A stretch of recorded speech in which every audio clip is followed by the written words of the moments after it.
I may have been one of the few, or probably the only candidate that called for an end to usury. Why?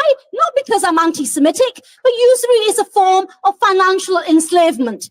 Now it's not slave ships, it's basically usury and interest.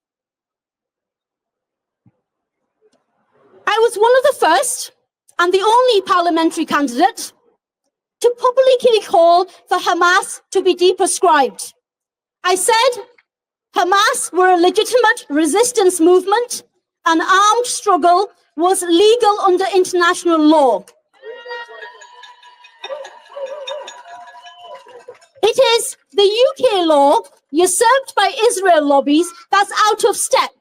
The Zionist entity is a tumor in West Asia that must be removed. Any Israelis who want to remain in historic Palestine after the Zionist entity has been dismantled would have to go through a process of de-Zionization, just as we saw at the end of the Second World War, when there was a denazification process undertaken in Nazi Germany. There has to be a reckoning for the Zionist leaders who are responsible for leading this genocide. And so we need effectively a war crimes a convention to be established so these people can face justice, just as we saw after the Second World War.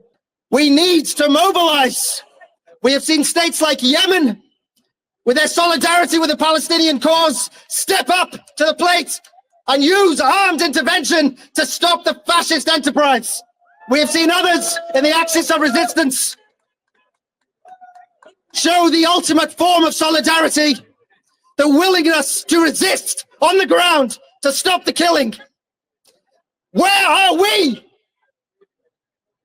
Why are our politicians not demanding a military intervention? Where are our militaries? We have military force. That is their legal obligation to prevent genocide.